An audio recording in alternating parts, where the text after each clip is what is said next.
Assalamualaikum warahmatullahi wabarakatuh. Selamat bertemu kembali di sesi e-learning. Pada kesempatan kali ini kita akan membahas masalah takdir. Diambil dari Abdul dan Teologi Rasional Mu'tazilah, Risalah Jurnal Pendidikan dan Studi Islam volume 10 nomor 4 tahun 2024. Tulisan Harun Nasution yang mengkaji pemikiran tentang teologi takdir. Takdir produktif perspektif Harun Nasution antara Mu'tazilah dan Asy'ariyah, di mana dalam kajian ini dalam teologi Islam, takdir merupakan istilah yang merujuk pada qada atau keputusan Allah Subhanahu wa taala yang telah ditulis di Lauhul Mahfuz sejak sebelum dunia ini tercipta. Kajian tentang takdir ini memang menjadi salah satu tema yang tergolong rumit karena rumit untuk dijelaskan seperti itu ya. Sebagian dalil Al-Quran dan hadis yang mengatakan bahwa semua kejadian di dunia ini sudah tercatat di Lauhul Mahfuz dan pena yang mencatatnya telah kering sehingga tak mungkin berubah. Nah, di beberapa dalil lainnya menegaskan bahwa doa manusia juga dapat mengubah takdir. Demikian juga kalau kita sering memperpanjang silaturahmi atau sering bersilaturahmi akan memperpanjang umur gitu ya, dari waktu yang memang sudah ditentukan. Nah, sebagian dalil lainnya juga memerintahkan kepada kita untuk melakukan aneka perubahan yang baik, yang produktif, yang meraih kehidupan bahagia di dunia maupun di akhirat gitu ya. Nah, ini mengisyaratkan bahwa ikhtiar manusia ya punya andil besar dalam menentukan jalan takdir yang sudah ditempuh gitu ya. Nah, untuk menjawab kerumitan tersebut, sebagian ulama ahli sunnah wal jamaah kemudian membagi takdir atau qada menjadi dua macam, yaitu yang pertama takdir muhram, yaitu takdir yang terjadi pada diri manusia yang sudah ditetapkan gitu ya dan tidak bisa dirubah melalui usaha manusia, atau takdir tersebut sudah ketetapan Allah yang tidak dapat dirubah oleh siapapun gitu ya. Nah, ini adalah takdir mubram. Contohnya apa? Ya, kita lahir dari orang tua yang kita juga nggak bisa memilih gitu ya. Termasuk tanggal berapa kita lahir dan di mana gitu ya. Nah, kita tidak punya opsi lain untuk memilih seperti itu ya. Nah, yang kedua takdir mu'alaf, yaitu takdir yang masih bersifat kondisional sehingga ada ada usaha ya dari manusia untuk mengubahnya gitu ya. Ya, ketika kita bekerja keras maka kita akan mendapatkan apa tujuan kerja keras kita gitu ya. Ya, ketika sakit maka kita akan berusaha untuk mengobatinya agar sembuh dan hal lainnya gitu ya yang melibatkan usaha manusia. Nah, klasifikasi muhram dan mu'alaf ini ya tetap saja tidak aplikatif juga ya. Misalnya perang antara Palestina dan Israel gitu ya. Nah, apakah ini termasuk muhram atau mu'alaf gitu ya? Nah, ini menjadi pertanyaan yang perlu didiskusikan gitu ya. Nah, kita sering mendengar bahwa bagian dalil yang menegaskan kalau konflik Palestina Israel ini berkepanjangan tidak akan berakhir atau tidak akan berujung damai gitu ya sampai hari kiamat gitu ya. Mungkin teman-teman sering dengar seperti itu gitu ya. Nah, sebenarnya dalil ini menunjukkan bahwa peperangan dua negara tersebut sudah muhram gitu ya. Namun jika kita menelusuri dalil terdapat pemaknaan bahwa bisa saja perang Israel Palestina itu berakhir memperoleh kemerdekaannya gitu ya misalnya. Namun hal ini tentu dibarengi dengan berbagai tragedi gitu ya. tragedi seperti bisa saja gempa bumi, bencana besar, hingga datangnya hari kiamat gitu.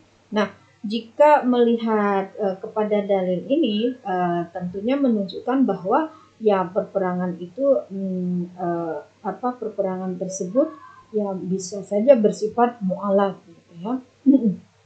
Nah, begitu juga halnya dengan kemiskinan. Apakah kemiskinan ini termasuk muhrab atau mu'alaf gitu ya? Ya, sepertinya tidak ada orang memilih untuk miskin gitu ya, apalagi miskinnya seumur hidup. Namun ketika dia berusaha dan berdoa gitu ya, dia bekerja keras, dia bisa keluar dari kemiskinannya, bahkan dia bisa kaya melebihi kaya pada umumnya gitu ya. Bahkan ada juga yang dari miskin ya sampai akhir hayatnya dia juga miskin seperti itu ya. Nah, kejadian ini sebenarnya menunjukkan bahwa kemiskinan orang itu sudah muhram. Ya, namun kita juga melihat orang miskin itu kalau dia berusaha dapat mengubah nasibnya secara drastis menjadi orang kaya, bahkan yang sangat kaya seperti itu ya. Kita sering mendengar kisah-kisah nyata dari pengusaha-pengusaha sukses gitu ya, berawal dari keluarga miskin sebenarnya gitu ya. Nah, kejadian ini menunjukkan bahwa kemiskinan tersebut masih mualaf ya. Ya, sepintas pembagian takdir menjadi dua kategori, muhram dan mu'alaf ini ya sudah cukup memecahkan masalah gitu ya. Tetapi ya faktanya tidak sesederhana itu. Masalahnya sama sekali tidak ada informasi hadis yang menyatakan hal apa saja yang masuk kategori muhram atau mu'alaf gitu ya. Nah, inilah kenapa keyakinan seseorang orang awam bahwa takdir muhram hanyalah 3 macam gitu ya. Kita juga sering mendengar rezeki, jodoh, dan kematian adalah sebenarnya anggapan yang sama sekali tidak ada dasarnya. Tapi kita sering menyebut itu gitu ya. Nah, secara alamiah sesungguhnya manusia telah memiliki takdir yang tidak bisa dirubah. Manusia dalam dimensi tidak bisa berbuat lain kecuali mengikuti hukum alam yang melekat padanya gitu ya. Nah, tapi karena manusia ini juga memiliki daya berpikir yang kreatif ya, kreatif, inovatif, yang terampil, yang serba bisa, apalagi manusia diberikan akal untuk berpikir gitu ya. Nah, ini sehingga menjadi dinamis, maka dan level pemikiran gitu ya, level pemikiran dan kehendak manusia ini juga semakin besar wilayah kebebasannya gitu ya. Mengenai produktivitas dan kreativitas yang dibuat oleh manusia gitu, Nah, menurut Harun Nasution yang beliau memiliki pandangan tentang konsep takdir ini yang tidak jauh berbeda dengan konsep dan ajaran Mu'tazilah gitu ya. Nah, menurut Harun Nasution, takdir dan sunnatullah jika disalahartikan ini akan membawa paham yang jadi sempit gitu ya, dan melemahkan produktivitas manusia gitu ya. Yaitu tadi karena kita mengecilkan makna takdir tadi seperti itu ya. Sehingga ya melemahkan juga produktivitas kita gitu ya.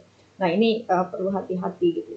Nah, guna menghindari pemahaman yang sempit ini, menurut Harun Nasution, ya memandang perlu adanya pengajaran yang benar dalam memahami ajaran agama. Nah, dalam agama Islam terdapat 2 sejarah yang erat kaitannya dengan produktivitas. Yang pertama, ya agama mengajarkan bahwa sesudah hidup pertama di dunia ini gitu ya, hidup yang penuh dengan material ini, itu ada kehidupan kedua, yaitu kehidupan akhirat yang bersifat spiritual. Nah, apabila kehidupan duniawi ini dipandang penting, ya maka produktivitas akan meningkat gitu ya.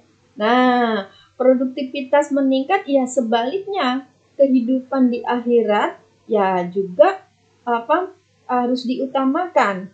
Nah, kalau mengutamakan kehidupan di akhirat, ya produktivitas di dunianya atau untuk dunianya jadi menurun gitu ya. Nah, itu ya kondisi fakta yang dijelaskan oleh Harun Nasution yang pertama. Nah, yang kedua, dalam agama itu mempunyai ajaran mengenai nasib gitu ya. Nah, nasib dan perbuatan manusia ini, kalau nasib manusia itu telah ditentukan oleh Tuhan sejak semula gitu ya, sejak semula dalam arti bahwa perbuatan manusia yang sudah merupakan ciptaan Tuhan, maka produktivitas masyarakat gitu ya, produktivitas kita yang menganut paham keagamaan itu jadi rendah produktivitas kitanya gitu kan. Nah, tetapi kalau masyarakat yang menganut paham bahwa manusialah yang menentukan nasibnya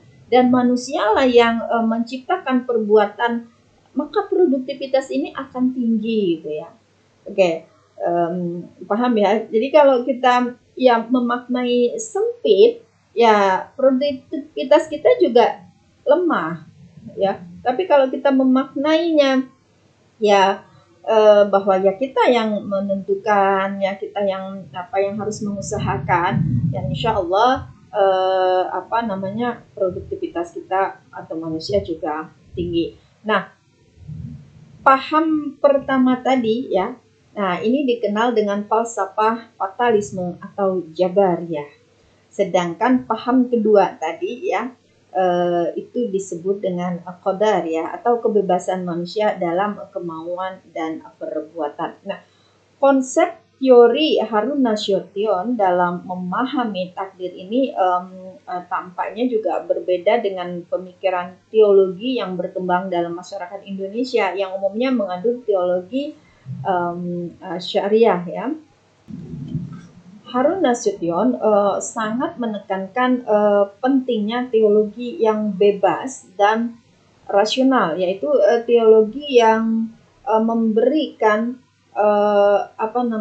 yang memberikan implikasi langsung pada kehidupan sosial gitu ya, yang dapat berefek lah gitu ya kepada kehidupan sosial atau masyarakat. Nah, menurut paham Asy'ariyah yang meniscayakan paham Jabariyah cenderung membuat umat Islam menjadi fatalis gitu ya. Nah, berbeda dengan paham Mu'tazilah yang meniscayakan Qadariyah gitu ya, yang mengajarkan umat Islam untuk selalu berusaha mencapai kemajuan gitu ya. Dalam hal teologi, khususnya permasalahan takdir, sosok Harun Nasution ini di mata penulis dalam jurnal ini gitu ya, ibarat seorang mujtahid tarjih gitu ya. Ya, sebab ia tidak membangun sistem teologi baru sebenarnya. Ia juga tidak melakukan pembaharuan terhadap ajaran Mu'tazilah ataupun Asy'ariyah, namun hanya melakukan studi komparasi saja gitu ya antara semua ajaran dari berbagai mazhab dan teologi gitu ya, teologi Islam tentunya ya. Nah, dia melakukan penelitian ulang serta analisa yang kuat tentang keunggulan dari mazhab tersebut. Nah, hasil studi dan gagasan ini ya, yang yang dilahirkan oleh Harun Nasution ini bisa menjadi solusi bagi masyarakat dalam memahami takdir, sehingga berakibat akan produktivitas manusia gitu ya. Nah, dari sisi lain bisa saja pendapat Harun Nasution ini adalah kesalahan gitu ya. Ya bisa saja berpendapat seperti itu. Nah, oleh karena itu ya tulisan ini ya akan mengembalikan secara kritis dan memaparkan secara jujur terhadap gagasan teologi yang diusung oleh Harun Nasution dalam memahami takdir secara produktif gitu ya. Nah, apa sih pengertian produktif? Takdir pengertian produktif itu, dan di sini dibahas ya. Kata al-qadar yang berarti kekuasaan, ukuran sesuatu, penentuan, kemuliaan, dan dalam term takdir yang berakar sama dengan al-qadar yang berarti penentuan dan pengaturan dan penetapan kadar gitu ya, penetapan kadar sesuatu gitu. Nah, menurut Quraisy Shihab, kata takdir dalam Al-Quran diambil dari kata qadar yang berarti mengukur, memberi memberi kadar gitu ya. Nah, ukuran pada batas tertentu dalam diri, sifat atau kemampuan maksimal pada makhluknya gitu ya. Takdir yang Allah tentukan pada segala perkara dan juga penulisannya menunjukkan bahwa itu terjadi karena hikmah dan sesuai dengan apa yang dikehendaki. Ya, Allah mengisyaratkan bahasa dengan segala perbedaan yang ada kata takdir dalam Kamus Besar Bahasa Indonesia adalah ketentuan ya atau ketetapan Allah Subhanahu wa taala yang sudah ditetapkan sejak zaman azali gitu. Akan tetapi ya manusia juga diwajibkan untuk berikhtiar dan bertawakal. Selebihnya ya tetap saja diserahkan kepada zat yang menentukan takdir, yaitu Allah Subhanahu wa taala.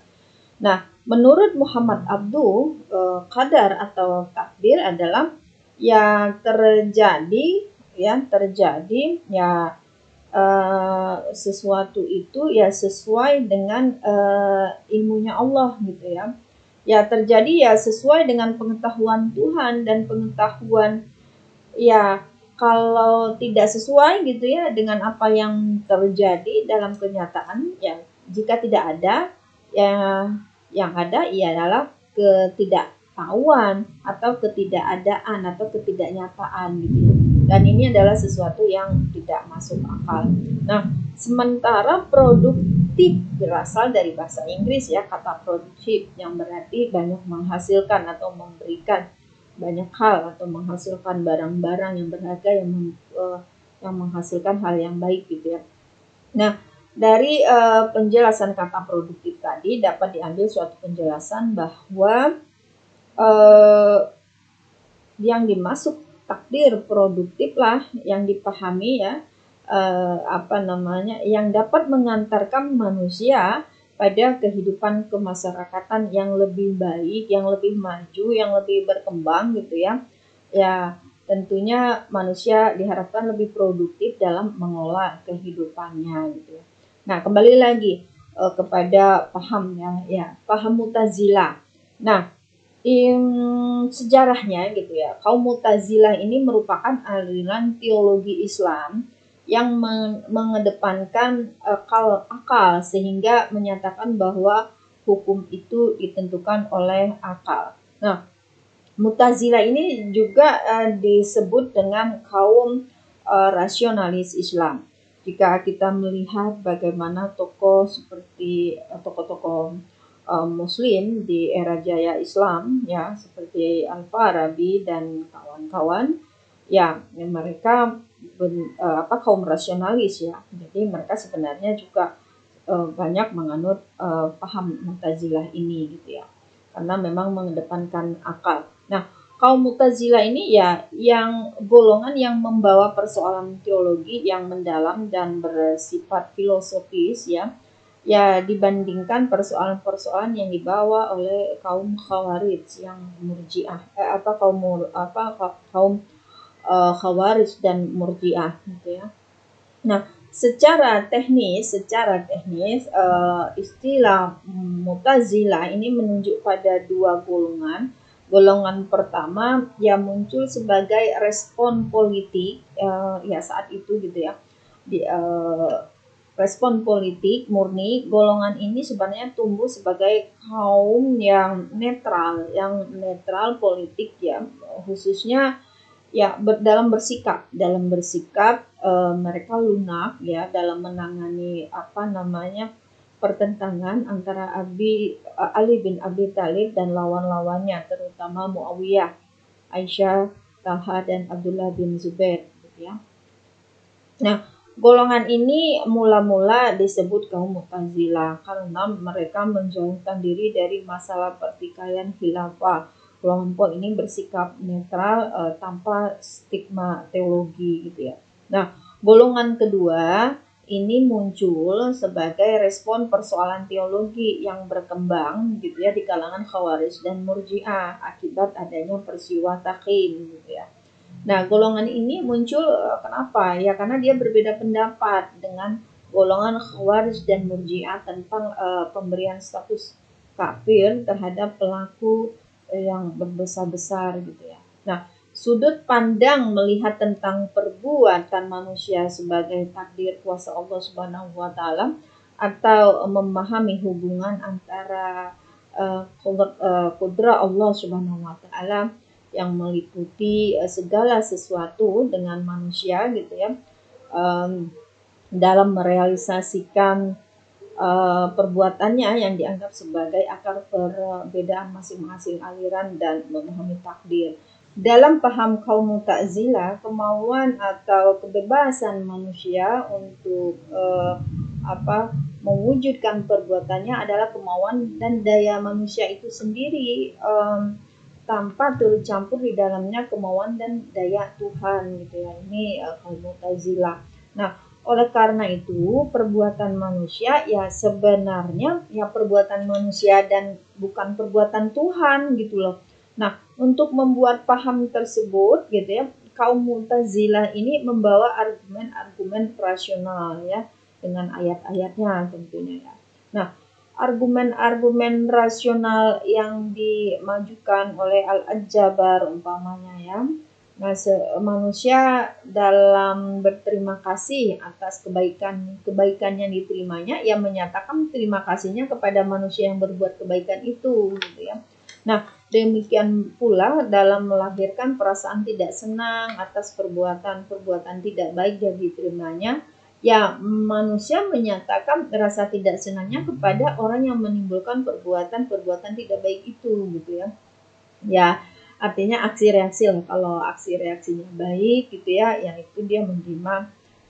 Kalau dia bereaksi baik positif ya maka reaksi yang diterima juga baik positif. Sebaliknya kalau tidak baik ya dia juga akan menerima yang tidak baik gitu ya. Nah, sekiranya ada perbuatan-perbuatan baik atau buruk adalah perbuatan Tuhan, ini sekiranya gitu ya, baik buruk itu adalah perbuatan Tuhan dan bukan perbuatan manusia nih ya mereka berargumentasinya seperti itu, ya tentunya manusia itu berterima kasih dan menunjukkan ketidaksenangnya juga pada Tuhan, bukan kepada manusia gitu kan. Nah, jika seseorang ingin berbuat sesuatu perbuatan itu terjadi, tetapi sebaliknya jika seseorang ingin tidak akan terjadi gitu ya kalau manusia berbuat baik gitu ya, maupun manusia berbuat tidak baik, lah itu bukan perbuatan Tuhan gitu ya, yaitu memang perbuatan manusia itu sendiri gitu ya. Ya sesungguhnya ia menginginkan dan menghendaki perbuatan itu gitu ya, atau perbuatannya akan atau perbuatannya akan terjadi sesungguhnya ia tidak menginginkan dan tidak menghendaki perbuatan itu gitu ya. Ya dia sendirilah gitu ya yang menentukan gitu ya. Nah, lebih lanjut sekiranya berbuat jahat bagaimana terhadap sesama manusia gitu ya. Ya jika perbuatan jahat dilakukan sesama manusia, ya itu bukan perbuatan Tuhan gitu ya. Ya juga bukan perbuatan manusia gitu. Perbuatan jahat itu mestilah perbuatan Tuhan, dan Tuhan dengan bersifat zalim dong gitu ya. Lebih lanjut, sekiranya manusia berbuat jahat gitu ya terhadap sesama manusia, jika sekiranya perbuatan manusia adalah perbuatan Tuhan dan bukan perbuatan manusia, ya dia manusia yang berbuat jahat tadi itu karena Tuhan gitu ya. Ya, perbuatan jahat itu ya mestilah jadi perbuatan Tuhan kan, dan Tuhan dengan demikian bersifat zalim dong gitu kan. Ya, dalam hal ini dapat dipahami bahwa bentuk kebebasan manusia dalam berbuat sangat mutlak, yaitu ini disebabkan kenapa? Karena manusia itu mempunyai daya untuk mewujudkan keinginan-keinginannya dan keinginan-keinginannya dan bukan daya gitu ya. Ya, jadi kenapa dia mengatakan bahwa kenapa pendapat ini, kenapa paham ini yang sangat yakin betul bahwa perbuatan manusia itu atas kehendak manusia gitu ya. Nah, dalam pandangan Asy'ariyah gitu ya, yang salah satu teologi dalam Islam yang terbesar juga, ya disebut Asy'ariyah karena dikaitkan kepada sang pendiri yaitu Abu Hasan al-Asy'ari yang telah keluar dari Mu'tazilah, sebelumnya Mu'tazilah gitu ya. Nah, doktrin aliran ini merupakan paham mayoritas muslim di dunia saat ini gitu ya. Di antara faktor mengapa mazhab tersebut dianut oleh mayoritas muslim adalah ya karena ada sikap moderat yang ditawarkan. Selain itu ya dinamisasi pemikiran di dalamnya menjadi semacam tradisi kuat keberlangsungan mazhab ini, jadi dinamis gitu ya. Dalam argumen pembuktian yang berkenaan dengan akidah, yang metode digunakan Al-Asy'ari adalah memadukan al-aql dan dalil Al-Quran dan hadis. Dalam beberapa hal dijadikan sebagai yang utama dalam akal gitu ya. Nah, Asy'ari ini dipandang Al-Asy'ari ya, dipandang yang paling berhasil menegakkan kembali paham Ahlus Sunnah wal Jamaah. Qada menurut ulama Asy'ariyah itu adalah kehendak Allah atas sesuatu atas sesuatu pada azali, untuk sebuah realitas pada saat sesuatu di luar azali kelak gitu ya. Nah, sementara qadar menurut mereka ya, yang penciptaan realistis atau realisasi Allah atas sesuatu pada kadar tertentu sesuai dengan kehendaknya pada azali gitu ya. Maka mereka memberikan contoh qada dan qadar menurut kelompok Asy'ariyah ini adalah di mana qada adalah putusan Allah pada azali bahwa kelak kita akan menjadi apa gitu ya. Nah, sementara qadar adalah realisasi Allah atas qada terhadap diri kita sesuai dengan kehendaknya gitu ya, qada dan qadar. Nah, secara umum perbuatan manusia menurut paham Asy'ariyah adalah diciptakan oleh Tuhan, bukan diciptakan oleh manusia itu sendiri gitu ya. Berbeda tadi dengan Mu'tazilah gitu. Untuk mewujudkan suatu perbuatan manusia membutuhkan dua daya, yaitu Tuhan dan daya manusia. Nah, hubungan antara manusia dengan Tuhan ini ya hendaknya dapat dijelaskan ya melalui teori-teori ya berbarengan dengan kekuasaan manusia dengan perbuatan Tuhan gitu ya. Nah, contoh al-qasd mengandung arti keaktifan, karena itu manusia bertanggung jawab dong atas perbuatan yang dilakukan gitu kan. Menurut paham Asy'ariyah bahwa segala sesuatu itu dijadikan oleh Tuhan gitu ya. Tetapi Tuhan juga menciptakan ikhtiar dan kasab bagi manusia gitu ya. Sesuatu yang diperbuat oleh manusia adalah ya pertemuan antara ikhtiar manusia dengan takdirnya. Ya kita melakukan apa, lalu ya ada barengan takdir juga di situ gitu ya. Nah, ikhtiar dan kasab adalah ya tidak hanya mengadakan atau menciptakan sesuatu gitu ya. Nah, umpamanya bila sesuatu benda disentuh api gitu ya. Ya, disentuh api maka ia terbakar. Nah, bila orang makan maka kenyang gitu kan ya. Kalau haus minum gitu ya. Nah, tetapi bukannya api yang membakarnya gitu ya, atau bukan nasi yang mengenyangkan. Ya, semua karena memang semata-mata karena Allah gitu ya. Karena Allah gitu ya. Nah, kadang-kadang yang terjadi sebaliknya, bila Allah menghendakinya, banyak benda yang disentuh api tidak terbakar gitu ya. Mungkin kita tahu dengan kisah Nabi Ibrahim gitu ya. banyak orang yang berusaha sekuat tenaga, tetapi ya dia tetap mengalami kesialan atau kemalangan yang diperoleh gitu ya. Ya, mestinya obat menyembuhkan penyakit. Tidak ada orang yang mati. Tapi kenyataan ya justru obatnya yang menjadi atau yang mematikan gitu ya. Yang membuat dia tidak sembuh-sembuh gitu ya. Nah, di sini menurut Harun Nasution, paham Asy'ariyah dalam hal ini lebih dekat kepada paham Jabariyah atau fatalisme dan paham Qadariyah atau free will gitu ya.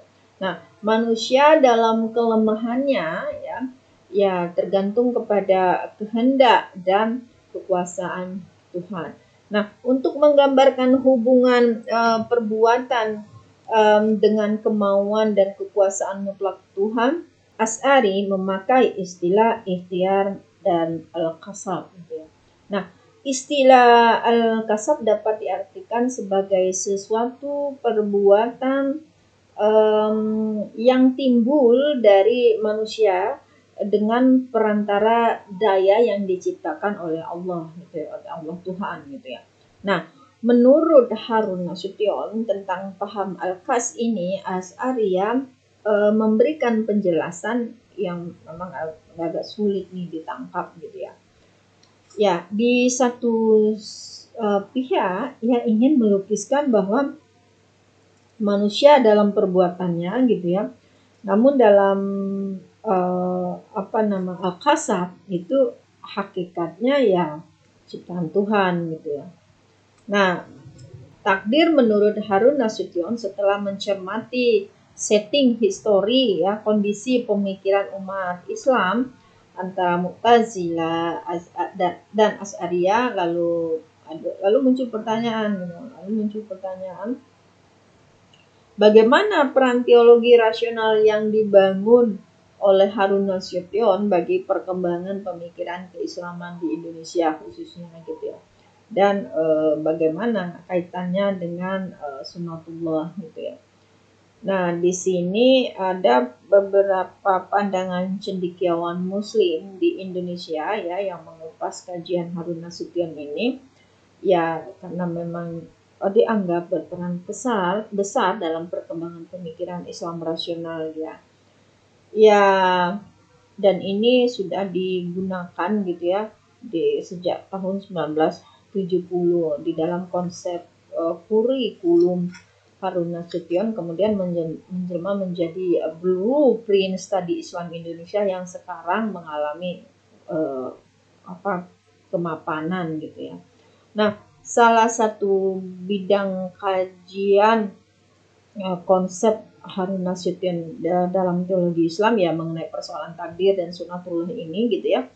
Ya dia memiliki pandangan yang tidak jauh berbeda sih dengan tokoh-tokoh rasional lainnya seperti Muhammad Abduh. Ya ini dalam beberapa pembahasannya ya terlihat bahwa falsafah hidup rasional dan prasyarat bagi mentalitas pembangunan misalnya gitu ya. Nah, Harun Nasution menegaskan bahwa Al-Quran mengajarkan doktrin Mu'tazilah yang mendasar tentang kebebasan berkehendak, kebebasan berbuat, dan pertanggungjawaban manusia. Ya, takdir dan sunatullah itu ya jika disalahartikan akan membawa paham yang sempit dan melemahkan produktivitas manusia. Ya, guna menghindari pemahaman yang sempit, Harun Nasution memandang perlu adanya pengajaran yang benar dalam memahami ajaran Islam. Ya, menurut Harun Nasution ada sejarah yang erat kaitannya dengan produktivitas. Yang pertama agama gitu ya. Agama ini kan mengajarkan bahwa sesudah hidup gitu ya hidup pertama di dunia ya ada kehidupan berikutnya gitu ya di dunia ini kan kehidupan bersifat material ya. Nah, kehidupan kelak di akhirat nanti itu bersifat spiritual. Nah, bagaimana pengaruh ajaran ini terhadap produktivitas dan penganut agama yang bersangkut yang bersangkutan sangat tergantung ya dan dengan kehidupan kita gitu ya. Nah, apabila kehidupan duniawi dipandang penting, ya maka produktivitas akan meningkat. Nih, ingat teman-teman ya, kalau kita melihat dunia ini lebih penting, otomatis kita akan produktif gitu ya. Produktif, artinya produktivitas kita meningkat. Tapi sebaliknya, kita melihat akhirat atau kita mengutamakan akhirat gitu ya, maka ya produktivitas kita di dunia ini menurun. Ya menurut Harun Nasution seperti itu.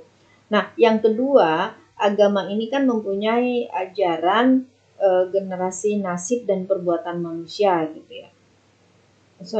Kedua, agama mempunyai ajaran mengenai nasib dan perbuatan manusia. Kalau nasib manusia telah ditentukan Tuhan sejak semula, dalam arti bahwa perbuatan manusia merupakan ciptaan Tuhan gitu ya, ya maka produktivitas masyarakat yang menganut paham keagamaan ini akan rendah gitu ya, akan rendah. Tetapi kalau masyarakatnya menganut paham bahwa ya manusialah yang menentukan nasibnya gitu ya, dan manusialah yang menciptakan perbuatannya, maka produktivitas itu akan tinggi gitu ya.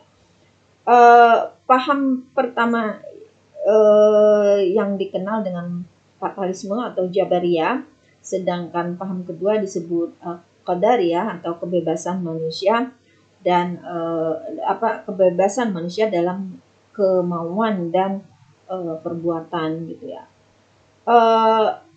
Harun Nasution juga memiliki kerisauan yang tinggi sih terhadap kondisi pemikiran teologi Islam gitu, teologi di Indonesia khususnya ya. Sebab masih adanya pandangan tradisional dan khasanah pemikiran keislaman di Indonesia ini gitu ya. Teologi kehendak mutlak Tuhan dalam pandangan masyarakat tradisional kita itu sangat besar banget pengaruhnya terhadap umat Islam di Indonesia. Jadi Harun Nasution melihat bahwa umat Islam di Indonesia itu sangat percaya bahwa nasib itu secara mutlak terletak di tangan Tuhan gitu ya. Manusia tidak berdaya dan hanya menyerah gitu ya, hanya menyerah pada qada dan qadar Tuhan gitu ya, qada dan qadar Tuhan. Nah, perkembangan teologi ini perkembangan teologi kehendak mutlak Tuhan ini telah banyak umat Islam yang ragu-ragu dan kurang percaya akan adanya sunatullah gitu ya.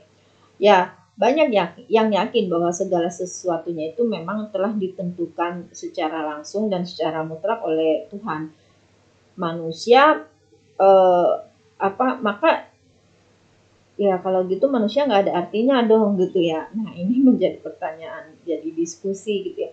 Nah ya sikap semacam ini ya tidak menolong bagi peningkatan produktivitas kata Harun Nasution gitu ya. Ya misalnya dalam bidang pendidikan, sekolah-sekolah model barat seperti halnya di dunia Islam Timur Tengah juga di Indonesia ini, walaupun sudah kita tertinggal gitu ya, tertinggal lebih lambat gitu ya dengan di Timur Tengah gitu dan Eropa ya. Ya pemikiran rasional filosofis dan ilmiah ini masuk ke dalam masyarakat di Indonesia, tetapi pemikiran rasional ilmiah ini ya memang sulit berkembang ya, khususnya model barat di pendidikan model barat gitu ya, yang diaplikasikan di Indonesia gitu kan ya. Nah, memang ada di kalangan kecil terpelajar, khususnya pendidikan barat sendiri itu ya masih banyak sih dipengaruhi oleh paham qadar ya, dan kelihatannya juga ya masih kurang mantap juga gitu ya. Apa sih kesimpulan pembahasan kita pada kali ini gitu ya. Nah, setelah sedikit membahas paham-paham menurut Mu'tazilah, Asy'ariyah dan pemikiran Harun Nasution tentang rasional dalam memahami takdir, kita menarik beberapa kesimpulan. Yang pertama, dalam paham kaum Mu'tazilah, kemauan atau kebebasan manusia untuk mewujudkan perbuatannya adalah kemauan dan daya manusia itu sendiri tanpa turut campur di dalamnya kemauan dan daya Tuhan gitu ya. Nah, yang kedua, dalam paham ulama Asy'ariyah, takdir itu kehendak Tuhan, kehendak Allah atas sesuatu pada azali untuk sebuah realitas pada sesuatu di luar azali, pada saat sesuatu di luar azali gitu ya. Nah, pada saat sesuatu di luar azali kelak gitu ya. Nah, menurut paham Asy'ariyah bahwa segala sesuatu itu dijadikan oleh Tuhan ya, tetapi Tuhan juga menciptakan manusia harus ikhtiar dan kasab bagi manusia. Ya, sesuatu yang diperbuat manusia adalah pertemuan ikhtiar manusia dengan takdirnya gitu ya. Nah, yang berikutnya dalam memahami takdir dan sunatullah, Harun Nasution menegaskan ya kita juga harus menggunakan nalar gitu ya, karena ya akan mempengaruhi produktivitas umat tadi ya, yang juga akan berdampak dengan perkembangan kemajuan umat Islam gitu ya. Jadi takdir dan sunatullah ini ya jangan disalahartikan membawa sempit gitu dan melemahkan produktivitas manusia gitu ya. Nah, menghindari pemahaman yang sempit ini ya Harun Nasution juga memandang perlu adanya pengajaran yang benar dan memahami ajaran agamanya juga yang benar gitu ya. Nah, selanjutnya takdir produktif ini ya pemahaman terhadap takdir ya yang dapat mengantarkan manusia pada kehidupan masyarakat yang lebih maju dan berkembang dan menjadi lebih produktif lagi dalam mengelola kehidupannya gitu ya. Demikian sesi e-learning kita pada kali ini, semoga bermanfaat. Sampai berjumpa. Wassalamualaikum warahmatullahi wabarakatuh.